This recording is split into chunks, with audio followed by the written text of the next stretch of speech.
Everyone, welcome to Aziz career mathematics YouTube channel. आज दोस्त हम लोग बात करने वाले हैं वेक्टर की, और वेक्टर बहुत ही ज्यादा इंपॉर्टेंट टॉपिक है 12 पॉइंट ऑफ व्यू से, साथ साथ में जेई पॉइंट ऑफ व्यू से भी।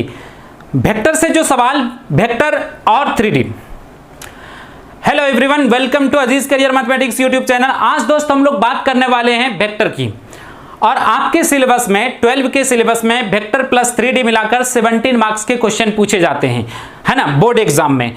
साथ साथ में ये 17 मार्क्स के पूछे जाते हैं, है ना, सारे, चाहे सीबीएसई की बात हो, चाहे बिहार बोर्ड की बात हो या झारखंड के, 17 मार्क्स के सवाल पूछे जाते हैं। लेकिन बिहार बोर्ड में नंबर ऑफ क्वेश्चंस ज्यादा होते हैं, इस वजह से वेक्टर प्लस 3D मिलाकर जो टोटल नंबर ऑफ क्वेश्चंस पूछे जाते हैं, टोटल जो सवाल आते हैं, लगभग 30 मार्क्स के आसपास का सवाल आते हैं। ठीक है दोस्त, और साथ साथ में वेक्टर प्लस 3D से मिलाकर जो है जेई मेंस और एडवांस में एक एक सवाल आते हैं। कम से कम वेक्टर से भी एक सवाल और 3D से भी एक सवाल फिक्स है, पूछेगा ही पूछेगा, है ना। ये बहुत ही ज्यादा इंपॉर्टेंट है जेई मेंस और एडवांस के पॉइंट ऑफ व्यू से भी। ठीक है दोस्त, अब यहां पर वेक्टर और 3D, है ना, दोनों में रिलेशन है ना, क्योंकि अगर हम वेक्टर को बेहतरीन तरीके से समझ लेते हैं तो फिर आपको 3D को समझने में कोई दिक्कत नहीं होगी, है ना। आप आसानी से 3D के सवाल को सॉल्व कर सकते हैं, क्योंकि 3D के मोर देन 50% सवाल को सॉल्व करने के लिए हम वेक्टर के ही मेथड का इस्तेमाल करेंगे। ठीक है दोस्त, तो दोनों डिपेंडेंसी का रिलेशन है यहां पर, तो इसलिए जो है आपको वेक्टर ढंग से पढ़ना है, 3D अपने आप जो है ढंग से समझ में आ जाएंगे, ढंग से हो जाएंगे आपका कवर अप। ठीक है दोस्त, तो चलिए हम लोग शुरुआत करते हैं वेक्टर की। और चूंकि हम लोगों ने वेक्टर पहले 11th में भी पढ़ा है ना, पढ़े होंगे 11th में, तो यहां पर जो है मैथमेटिक्स में वेक्टर क्या है, आपको थ्योरेटिकल पार्ट तो नहीं है मैथमेटिक्स में, आपको यहां पर मैथमेटिक्स में न्यूमेरिकल वाला पोर्शन है ना। तो हम लोग थ्योरेटिकल और न्यूमेरिकल दोनों चीज को समझेंगे, है ना। बहुत सारा चीज जो है हम लोग 11th में समझे हुए हैं, फिर भी, है ना, हम लोग चीजों को रिपीट करेंगे और जो मेन सिलेबस को कवर करेंगे, फिर जो है मेन आपका जो है आपको बोर्ड एग्जाम के सिलेबस को साथ साथ में जी और एडवांस के सिलेबस को, है ना, कवर अप कर देंगे। ठीक है दोस्त, तो चलिए हम लोग शुरुआत करते हैं वेक्टर के। सबसे पहले है फिजिकल क्वांटिटी। किसको कहा जाता है physical quantity? The quantities which can be measured are called physical quantity. The quantities, वह सारे quantities which can be measured, जिसको मेजर किया जा सकता है, जिसको मापा जा सकता है, आर कॉल्ड फिजिकल क्वांटिटी, वो फिजिकल क्वांटिटी कहलाता है। जिस क्वांटिटी को दोस्त आप मेजर कर सकते हैं, माप सकते हैं, चाहे जिस भी सिस्टम में माप सकते हैं, है ना, तो उन सारे के सारे क्वांटिटी को हम क्या बोलेंगे? फिजिकल क्वांटिटी बोलेंगे। ओके, तो यहां पर जैसे पहला है मास। ठीक है, जैसे ये मार्कर है हम बोले कि इसका जो मास है 50 ग्राम है ना, 50 ग्राम है, तो इसका मतलब क्या हुआ? मास को क्या बोलते हैं? द्रव्यमान। द्रव्यमान किसको कहा जाता है? द्रव्यों की मात्रा को द्रव्यमान कहा जाता है, द्रव्यों की मात्रा को, है ना, मैटर की मात्रा को। तो इसमें जितना द्रव्य है, द्रव्य की मात्रा जो है इसमें 50 ग्राम है ना। द्रव्यों की मात्रा को क्या बोलते हैं? द्रव्यमान बोलते हैं, है ना, मास बोलते हैं। मैटर की मात्रा को क्या बोलते हैं? मास बोलते हैं। तो इसमें मैटर कितना है? 50 ग्राम है। तो ये 50 ग्राम जो है ना, ये इसको माप सकते हैं कि ये 50 ग्राम इसका मास है ना। तो इसको माप लिए 50 ग्राम हुआ, तो इसको हम क्या बोलेंगे? फिजिकल क्वांटिटी बोलेंगे। हाँ, ये फिजिकल क्वांटिटी है ना। मार्कर जो है ये आपका कौन सा क्वांटिटी हो गया? Physical quantity. इसको माप सकते हैं, मेजर कर सकते हैं। ठीक है दोस्त, उसी तरह से मान लेते हैं कि मेरा जो लंबाई है, मान लेते हैं कि 6 फीट का है ना, 6 फीट, लमसम 6 फीट का है। ठीक है, तो हम इसको माप सकते हैं, है ना, फीट से माप सकते हैं कि ये 6 फीट का है। तो इसका मतलब क्या हुआ? लंबाई भी जो है, लंबाई को भी मापा जा सकता है, मेजर किया जा सकता है, वो भी आपका फिजिकल क्वांटिटी हो गया। ठीक है दोस्त, तो मास भी फिजिकल क्वांटिटी, लेंथ भी फिजिकल क्वांटिटी, फोर्स, कहीं भी फोर्स लगाते हैं, जैसे यहां पर मैंने बोर्ड पर फोर्स लगा दिया, बोर्ड की तरफ जो है ना, 2 न्यूटन का फोर्स लगा दिए, माप सकते हैं, है ना। तो फोर्स को भी मेजर किया जा सकता है। तो जिस क्वांटिटी को आप मेजर कर सकते हैं, माप सकते हैं, चाहे जिस भी तरीके से मापा जाए, है ना, तो कहीं केजी में मापते हैं, कहीं आपको लंबाई है तो मीटर, सेंटीमीटर, फुट, इंच, है ना, ये सारे में मापते हैं। तो जिस क्वांटिटी को आप माप सकते हैं, उन सारे के सारे क्वांटिटी को क्या बोलेंगे? फिजिकल क्वांटिटी बोलेंगे। ओके, तो यहां पर आप देख सकते हैं मेनली जो फिजिकल क्वांटिटी होता है दो तरह का होता है, स्केलर क्वांटिटी, वेक्टर क्वांटिटी, ठीक है ना। और तीसरा भी होता है टेंसर क्वांटिटी, लेकिन मैथमेटिक्स में उसकी जरूरत नहीं पड़ता है, इसलिए हम लोग उसकी बात नहीं करते हैं। हम लोग जो मेनली बात करेंगे स्केलर और वेक्टर क्वांटिटी का, है ना। तो साथ साथ में देखिए स्केलर भी आपके सिलेबस में नहीं है, आपके सिलेबस में वेक्टर है, लेकिन आपको जो है स्केलर को भी समझना है, साथ साथ में वेक्टर को भी समझना है। तो चलिए सबसे पहले हम लोग स्केलर को समझ लेते हैं। स्केलर क्वांटिटी क्या है? अदिश राशि क्या है? The physical quantity which having only magnitude, वह फिजिकल क्वांटिटी जिसके पास केवल मैग्नीट्यूड हो, मात्रा हो कि वो कितना है ना, ये चीज सिर्फ हो, उसका मैग्नीट्यूड हो, है ना, वो कितने क्वांटिटी में है वो चीज आपको पता हो, उसका मैग्नीट्यूड हो, है ना। तो वो क्वांटिटी जिसके पास ओनली मैग्नीट्यूड हो but not definite direction, but not definite direction, direction नहीं डेफिनिट डायरेक्शन, है ना, लेकिन उसके पास कोई निश्चित दिशा नहीं हो, is called scalar quantity, scalar quantity कहलाता है। ठीक है दोस्त, तो वह क्वांटिटी जिसके पास क्या होगा? मैग्नीट्यूड तो होगा लेकिन डेफिनिट डायरेक्शन नहीं होगा, उसको हम क्या बोलेंगे? क्या बोलेंगे दोस्त? स्केलर क्वांटिटी बोलेंगे। ओके, तो जिस क्वांटिटी को सिर्फ मैग्नीट्यूड होगा लेकिन डेफिनिट डायरेक्शन नहीं होगा उसको क्या बोल देंगे? स्केलर क्वांटिटी बोल देंगे। इसके बारे में आप लोग ऑलरेडी पढ़ चुके हैं 11th में, बहुत सारे एग्जांपल्स हैं, जैसे वॉल्यूम है, ठीक है दोस्त, वॉल्यूम ये आपका स्केलर क्वांटिटी। जैसे एक ग्लास में पानी को भर दिए, है ना, तो आप वो पानी कितना वॉल्यूम को कवर किया, वो ग्लास में जितना पानी जितना ग्लास को कवर किया है वो पानी जो है कितना वॉल्यूम को कवर किया है ना। तो वॉल्यूम जो है ये मैग्नीट्यूड तो बोल सकते हैं कि हाँ इसका वॉल्यूम जो है समथिंग है ना। तो मैग्नीट्यूड तो हम कह सकते हैं कि कितना इसमें पानी जो है कितना घन सेंटीमीटर क्यूब पानी है ना, तो ये तो आप कह सकते हैं, है ना। तो वॉल्यूम जो है आप वॉल्यूम को तो माप सकते हैं कि ये कितना सेंटीमीटर क्यूब इसमें पानी है, ये तो मेजर कर सकते हैं, है ना। लेकिन आप ग्लास में पानी है ये बोलते हैं कि भैया इतना लीटर पानी है, इतना लीटर पानी है ग्लास में, है ना, किस दिशा में? पूरब की दिशा में या पश्चिम की दिशा में, ऐसा तो नहीं कहते हैं, तो डायरेक्शन तो नहीं है ना। मात्रा तो है कि हाँ भाई इतना 1 लीटर आधा लीटर पानी है, लेकिन ये तो नहीं कह सकते, ये तो नहीं कहा जाता कि पूरब की तरफ है ना। तो इसका मतलब मैग्नीट्यूड तो है, मात्रा तो है, मैग्नीट्यूड तो है, लेकिन डेफिनेट डायरेक्शन नहीं है, तो इसलिए इसको स्केलर क्वांटिटी कहा जाता है। सिमिलर वे से मास, ठीक है, कोई भी चीज जैसे मास है, जैसे कि मैंने आपको बोला कि इसका मास जो है 50 ग्राम है। इसका कहने का मतलब क्या है? इसमें जो द्रव्यों की मात्रा है, इसमें जो मैटर की मात्रा है, मैटर की मात्रा को अगर आप तौलेंगे तो 50 ग्राम निकलेगा। ये तो नहीं कहते हैं भैया 50 ग्राम मैटर की मात्रा है उत्तर की तरफ, है ना, या ईस्ट की तरफ या वेस्ट की तरफ, ऐसा तो नहीं कहते हैं, है ना। तो सीधा बोलते हैं, इसका सीधा मैग्नीट्यूड की सिर्फ बात करते हैं। तो जिसमें सिर्फ हम मैग्नीट्यूड से मतलब रखते हैं वो सारे के सारे कौन से क्वांटिटी हो जाता है? स्केलर क्वांटिटी हो जाते हैं। ओके, तो यहां पर मास भी scalar quantity, speed, distance by time, है ना, वो आपका स्पीड कहलाता है। डिस्टेंस, ठीक है दोस्त, डिस्टेंस भी जो है आपका स्केलर क्वांटिटी। डिस्टेंस क्या है? Scalar quantity. मैंने लिखा नहीं है distance, but distance scalar quantity है। देखिएगा कैसे स्केलर क्वांटिटी है। सपोज मान लेते हैं कि आप मेरे पास कोचिंग में पढ़ने के लिए आते हैं, है ना, अपने घर से आते हैं या लॉज से आते हैं, जहां से भी आते हैं। तो आप कैसे आते हैं? लॉज से निकलते हैं, टेढ़ा मेढ़ा आते हुए मेरे कोचिंग के पास आ जाते हैं। ओके, तो डिस्टेंस देखिए, कुछ तो आप चल के आए हैं, 20 मीटर 25 मीटर आप तय करके आए, है ना, ये तो है, मैग्नीट्यूड तो है भैया, 20 मीटर तय किए, मैग्नीट्यूड तो है। डिस्टेंस अगर कवर करके आए हैं तो डिस्टेंस के पास मैग्नीट्यूड तो है, लेकिन क्या इसके पास डायरेक्शन है? डायरेक्शन भी है दोस्त, लेकिन डेफिनेट डायरेक्शन नहीं है। ये जो है डायरेक्शन आप देखिए, यहां पर डायरेक्शन इज इधर, देखिए डायरेक्शन, फिर देखिए डायरेक्शन पल पल चेंज हो रहा है ना। तो इसलिए डिस्टेंस के पास मैग्नीट्यूड तो है भैया, 20 मीटर तय करके आए हैं, लेकिन डेफिनेट डायरेक्शन में नहीं आए, है ना, उसके पास डेफिनेट डायरेक्शन नहीं है, इसलिए इसको स्केलर क्वांटिटी के अंदर रखा गया है डिस्टेंस को। ओके, डायरेक्शन है लेकिन डेफिनेट डायरेक्शन नहीं हो, है ना। तो डायरेक्शन सिर्फ होना जरूरी नहीं होता है, डेफिनेट डायरेक्शन होना जरूरी होता है। ओके, तो चलिए फिर सिमिलर वे से आप जानते हैं स्पीड क्या होता है, डिस्टेंस बाय टाइम जो है ये आपका स्पीड कहलाता है ना। डिस्टेंस बाय टाइम क्या कहलाता है ना, डिस्टेंस बाय टाइम आपका स्पीड कहलाता है। डिस्टेंस आपका स्केलर है, टाइम भी स्केलर है, तो डिस्टेंस बाय दो स्केलर का डिवीजन आपका स्केलर ही हो जाएगा। वर्क जो है, वर्क डन, ये भी आपको अंडरस्टूड वाली बात है कि वर्क डन क्या है भाई, है ना, स्केलर क्वांटिटी है, ठीक है।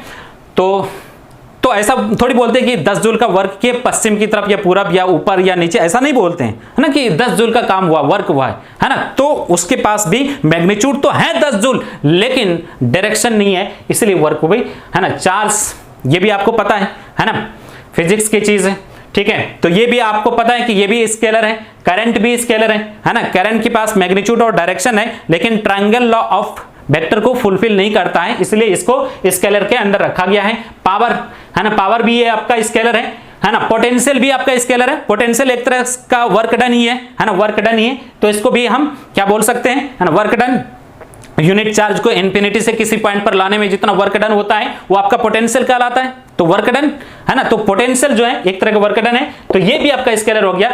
मैग्नेटिक पोल स्ट्रेंथ, ये भी आपका फिजिक्स की चीजें हैं, है ना, तो ये भी आपका स्केलर है। तो और एक चीज मैं समझा दो टेक्निकली दोस्त, है ना, एक ट्रिक्स है कि फिजिक्स का कोई भी चीज आ जाए, अगर उसमें स्ट्रेंथ लगा हुआ आ जाए, है ना, जैसे मैग्नेटिक पोल स्ट्रेंथ आ गया, और भी कोई चीज में स्ट्रेंथ आ गया, है ना, बेसिकली मेरे जहन में अभी है नहीं ज्यादा चीज, है ना। तो कोई भी चीज में फिजिक्स का कोई भी चीज आया, अगर उसमें स्ट्रेंथ लगा हुआ है तो यकीनन वो स्केलर क्वांटिटी होगा 101%, ठीक है। तो इस बात को ध्यान रखिएगा, कोई भी फिजिक्स का चीज आएगा, अगर वहां पर आपका स्ट्रेंथ लगा हुआ है तो क्या हो जाएंगे, वो स्केलर क्वांटिटी हो जाएंगे, ओके। अब नेक्स्ट, ये स्केलर क्वांटिटी, ये सारे एग्जांपल्स हैं, है ना। तो मैंने सिर्फ आपको समझा दिया, है ना, लेकिन एग्जाम में, मैथमेटिक्स के एग्जाम में ये स्केलर क्वांटिटी का एग्जांपल लिखने वगैरह नहीं आता है, ठीक है ना। फिर भी आपने नॉलेज के हिसाब से ध्यान रखना है ना, लेकिन बुक में थोड़ा बहुत सवाल होगा, है ना, तो नॉलेज के हिसाब से ध्यान रखना है। अगर उसको पूछना होगा तो फिजिक्स में पूछ देंगे, ठीक है ना। मैथमेटिक्स में न्यूमेरिकल वाला पोर्शन पर ज्यादा फोकस किया जाता है, इसलिए न्यूमेरिकल वाले पोर्शन पर ध्यान देना है। तो मेनली जो है आपको तो पढ़ना था वेक्टर क्वांटिटी, लेकिन वेक्टर को समझने से पहले हम लोग स्केलर को भी समझ लिए। चलिए अब हम लोग वेक्टर की बात कर लेते हैं। वेक्टर क्या है, तो वेक्टर के बारे में लिखा गया है, the physical quantity which having magnitude and definite direction both. बोला है कि द फिजिकल क्वांटिटी, वह फिजिकल क्वांटिटी विच हैविंग, जिसके पास हो magnitude and definite direction, magnitude and definite direction both, है ना, दोनों हो, magnitude and definite direction both, as well as साथ साथ में they follow law of addition of vectors, और साथ साथ में वो law of addition of vectors, vectors के जोड़ के नियम को फॉलो करता हो, वेक्टर के जोड़ के नियम का अनुसरण करता हो, तब वो जो है आपका वेक्टर क्वांटिटी कहलाता है। वेक्टर क्वांटिटी होने के लिए 3 शर्त हैं, मैग्नीट्यूड भी होना चाहिए, डायरेक्शन भी होना चाहिए, साथ साथ में ट्रायंगल लॉ ऑफ एडिशन को भी फुलफिल करना चाहिए, law of addition of vector को भी फुलफिल करना चाहिए, ट्रायंगल लॉ, पैरेललोग्राम, जो भी लॉ आएगा, law of addition of vector को भी फुलफिल करना चाहिए, ओके। 3 चीज जो जो क्वांटिटी फुलफिल करेगा वो कौन सा क्वांटिटी हो जाएंगे, वेक्टर क्वांटिटी हो जाएंगे। तो अब नेक्स्ट देखिए डिस्प्लेसमेंट। मेनली आपको पहचानने के लिए अगर कोई चीज क्वांटिटी आएगा तो आपको मेनली जो है डायरेक्शन, मैग्नीट्यूड और डायरेक्शन से आप उसको पहचान सकते हैं कि ये फिजिकल क्वांटिटी जो है, ये फिजिकल क्वांटिटी कैसा है, वेक्टर है या स्केलर है, ठीक है दोस्त। तो अब यहां पर जैसे मैं थोड़ा सा मैं आपको समझा दूं, ज्यादा तो आप जानते ही हैं, है ना, ज्यादा आप लोग का टाइम नहीं लेंगे इस पर। सॉरी दोस्त, मिटा दिया, लेकिन पता नहीं आप लोगों ने कॉपी किया या नहीं किया, ठीक है, तो पीछे से आप देखकर कॉपी कर लीजिएगा। हाँ, तो जैसे डिस्प्लेसमेंट है, ठीक है, तो डिस्प्लेसमेंट है, देखो मैंने कुछ मिटाया नहीं, physical quantity, the quantity which can be measured are called physical quantity, ठीक है, फिजिकल क्वांटिटी यही लिखा था, और साथ साथ में यहां पर फिजिकल क्वांटिटी था, फिजिकल क्वांटिटी लिखा हुआ था, स्केलर और वेक्टर, ठीक है। तो कॉपी करना है ना, स्क्रीनशॉट लेना है, स्क्रीनशॉट ले लें, ठीक है। चलिए, बहुत सारे लोग को भैया स्क्रीनशॉट भी लेने नहीं आता है, ठीक है ना, पता नहीं क्या करते।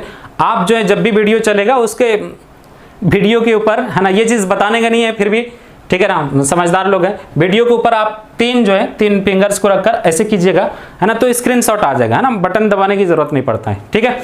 तो चलिए, ठीक है, कॉपी कर ले, ओके।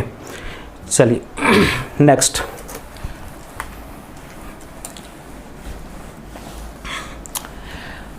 तो यहां पर हम लोग वेक्टर क्वांटिटी के बारे में बात कर रहे थे। तो वेक्टर क्वांटिटी है ना, डिस्प्लेसमेंट है, डिस्प्लेसमेंट वेक्टर क्वांटिटी है। डिस्प्लेसमेंट क्या होता है? दो पॉइंट के बीच के शॉर्टेस्ट डिस्टेंस को डिस्प्लेसमेंट कहा जाता है। दो पॉइंट के बीच का शॉर्टेस्ट डिस्टेंस, जैसे ए पॉइंट है, ये बी पॉइंट है, ये जैसे ए से बी तक आया, ये शॉर्टेस्ट नहीं है, ये भी शॉर्टेस्ट नहीं है ना, ये भी शॉर्टेस्ट नहीं है। शॉर्टेस्ट एक ही हो सकता है जब एक स्ट्रेट लाइन से ए और बी पॉइंट को ज्वाइन कर दो, ये सबसे शॉर्टेस्ट डिस्टेंस होगा।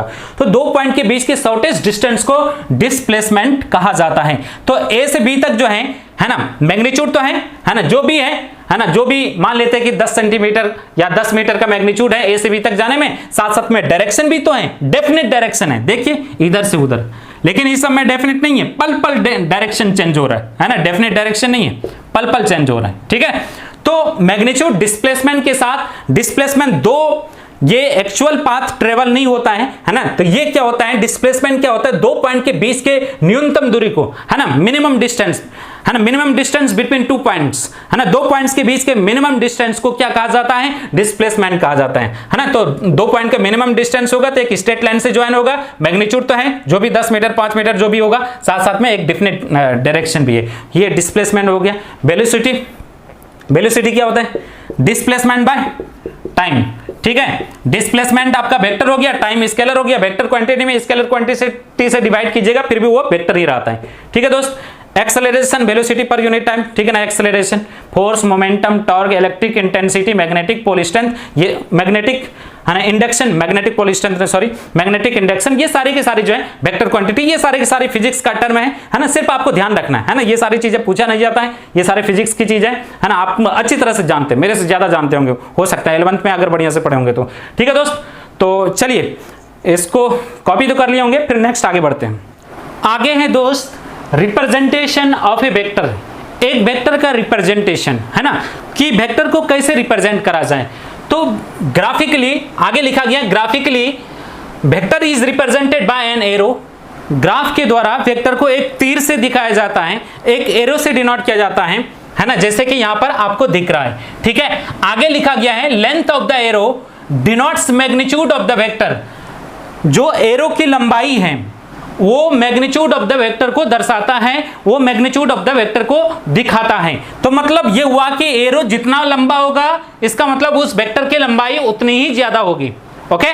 तो वेक्टर का जो लेंथ, ये जो एरो का जो लेंथ है वो मैग्नीट्यूड ऑफ द वेक्टर को दिखाता है। Length of the arrow denotes magnitude of the vector, लंबाई जो है, एरो की लंबाई जो है वो आपका जो है मैग्नीट्यूड ऑफ द वेक्टर को डिनोट करता है, वेक्टर के मैग्नीट्यूड को डिनोट करता है। नेक्स्ट आगे इसी में और लिखा गया है and direction of the arrow denotes direction of the vector, और वेक्टर का जो डायरेक्शन है वो डायरेक्शन, ये जो एरो का डायरेक्शन है वो आपका डायरेक्शन ऑफ द वेक्टर को दिखाता है।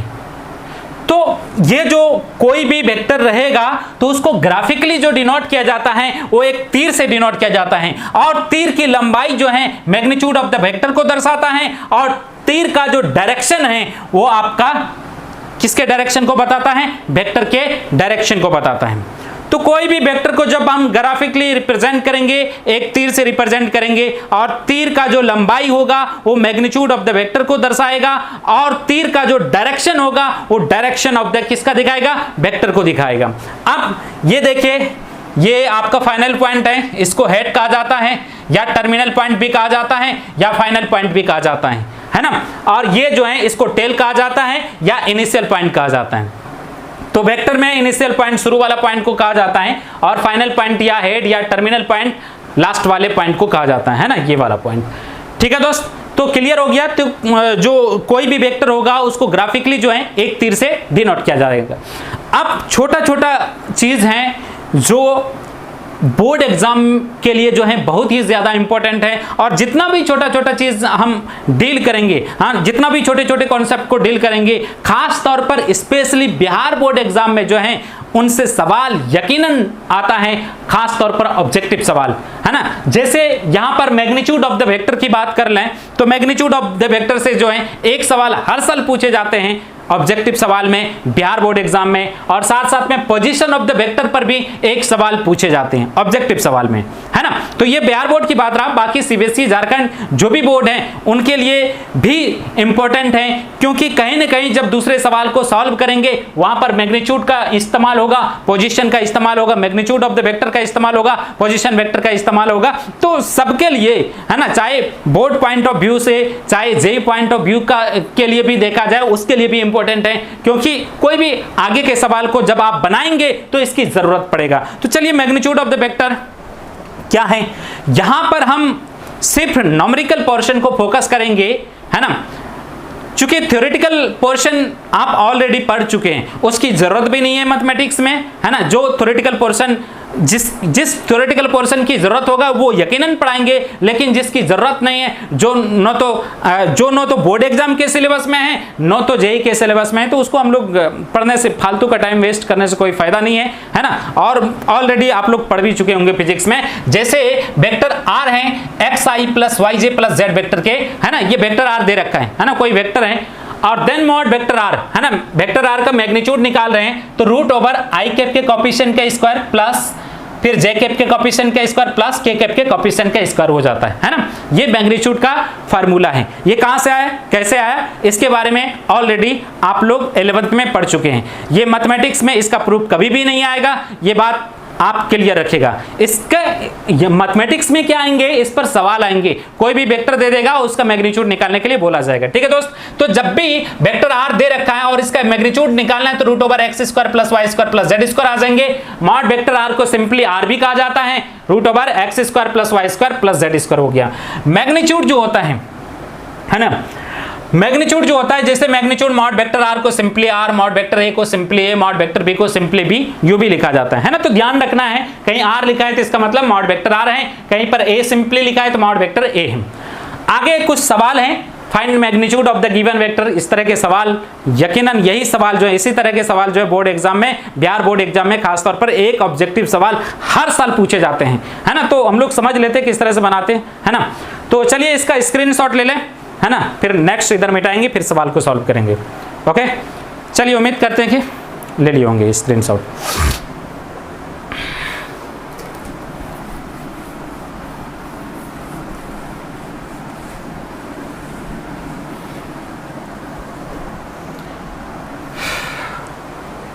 अब जैसे पहला जो सवाल है, इसका मैग्नीट्यूड निकालना है। पहले सवाल का सॉल्यूशन की बात कर लूं, वेक्टर आर दे रखा है 3i + 2j + 4 वेक्टर के, ठीक है दोस्त। मॉड वेक्टर आर निकालना है, magnitude of the vector R, तो क्या आ जाएंगे, रूट ओवर आई कैप के कोफिशिएंट का स्क्वायर, है ना। देखिए आई कैप के कोफिशिएंट x² y² z², है ना। आई कैप के कोफिशिएंट का स्क्वायर, फिर जो है जे कैप के कोफिशिएंट का स्क्वायर, फिर के कैप के कोफिशिएंट का स्क्वायर आ जाना है, ठीक है दोस्त। 9 आ जाएंगे, 4 आ जाएंगे, 16 आ जाएंगे, ठीक है दोस्त। आपका कितना आ जाना, 13 और 16, है ना, 29, ठीक है दोस्त। 29 आ गया, रूट ओवर 29, ये आपका आंसर आ गया।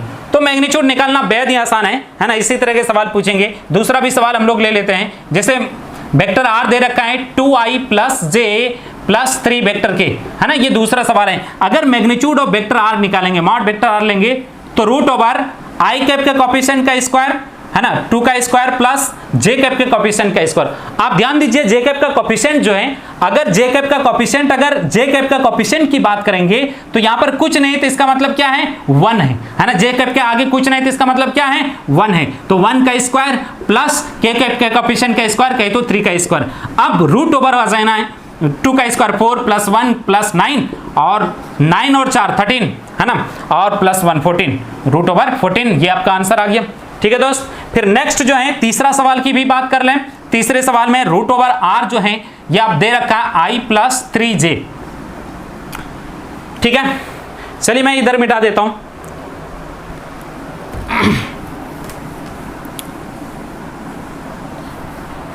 तो ये सवाल है, तीसरा सवाल है। तो मॉड वेक्टर आर सबसे पहले और भी एक बार सजा कर लिखें। आई कैप का मतलब 1 आई कैप, है ना, जे कैप 3 जे कैप और के कैप। के कैप क्या है, के कैप तो है ये नहीं है कुछ, तो 0 के कैप हो गया, ठीक है ना। मॉड वेक्टर आर लिखेंगे, अब क्या आ जाएंगे, मॉड वेक्टर आर, है ना, सजा दिए x I plus Y J plus Z vector की, है ना। तो 1 आई कैप था, 1 आई कैप, जे कैप 3 जे कैप प्लस के कैप तो था ही नहीं, इसका मतलब 0 के कैप। तो 1 का स्क्वायर प्लस 3 का स्क्वायर प्लस 0 का स्क्वायर। ठीक है दोस्त, 3 3 जा 9, है ना, 9 प्लस 1 रूट ओवर कितना आ जाना है, 10 आ जाना है। ये आपका आंसर आ गया।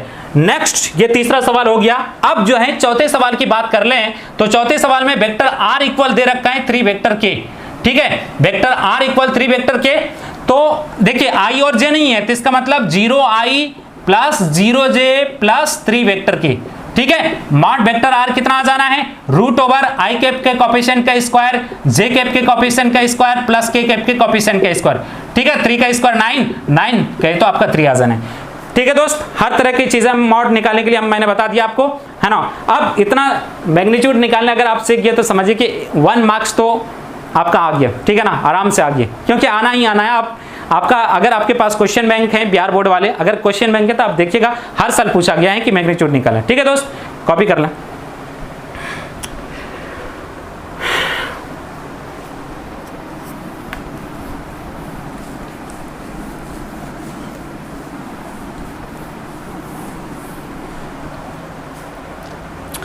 अब नेक्स्ट है position of a point is x, y, z, then its vector form is given by X I plus Y J plus Z vector की।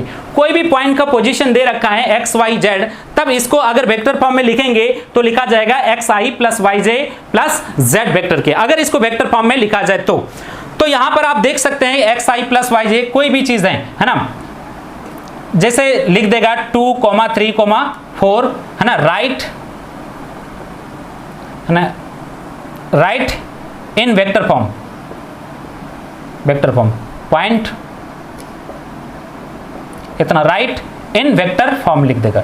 ठीक है दोस्त, ये वेक्टर फॉर्म में लिखना बोल देगा, है ना। तो छोटी सी बात है ये, है ना। इसको वेक्टर फॉर्म में लिखेंगे, क्या लिखेंगे, 2i cap plus 3j cap plus 4k cap, ये आ जाएंगे वेक्टर फॉर्म में। ओके, तो इस तरह से वेक्टर फॉर्म में लिखा जाता है। अच्छा, इस तरह के भी सवाल बिहार बोर्ड में, इस तरह के भी सवाल बहुत लॉलीपॉप सवाल, है ना। आप देखिएगा हर साल इस तरह के भी सवाल पूछा गया, कुछ दे दिया नंबर, बोला वेक्टर फॉर्म में लिखिए। सो सिंपल, इससे आसान क्या हो सकता है।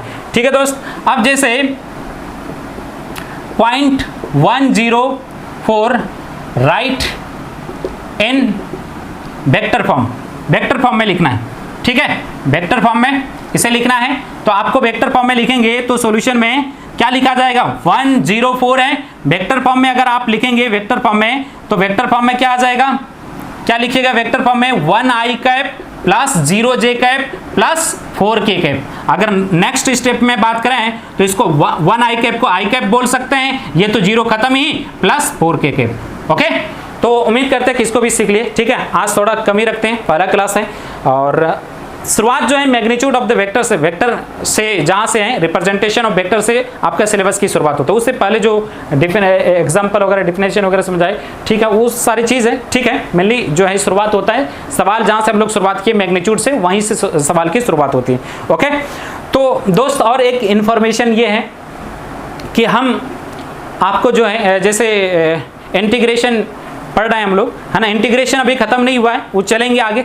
ठीक है ना, और साथ साथ में वेक्टर भी लेकर चलेंगे, क्योंकि एक चीज पढ़ते पढ़ते आप बोरिंग फील करेंगे, है ना, इसलिए जो है, और ताकि बैलेंस भी हो, है ना, तो इंटीग्रेशन चलते रहेगा उधर, साथ साथ में आपको वेक्टर भी लेते जाएंगे, है ना। अगर 2 दिन इंटीग्रेशन का क्लास लेंगे तो 2 दिन वेक्टर का भी क्लास लेते जाएंगे। ओके, और दूसरी बात, और एक दोस्त की मैंने कि जैसे कि आपको पहले भी बोला है ना, जो भी मेरा स्टूडेंट्स है उसको मैंने पेड करवाना बोला है ना, जिसका फुल पेड नहीं फुल पेड करवा दें। जो भी ऑनलाइन आप देखना चाहते हैं, सारे वीडियो तभी देख पाएंगे जब आप पेमेंट करवाएंगे, है ना। पेमेंट करवाने के लिए आपको जो है व्हाट्सअप नंबर, इस नंबर पे आपको मैसेज करना पड़ेगा, है ना। आपको पता है 95725005, ठीक है। इस पर आपको सारे जो भी चीज़ें पूछना है, इस पर सारे आपको इन्फॉर्मेशन मिल जाएंगे। Okay, thank you, all the best.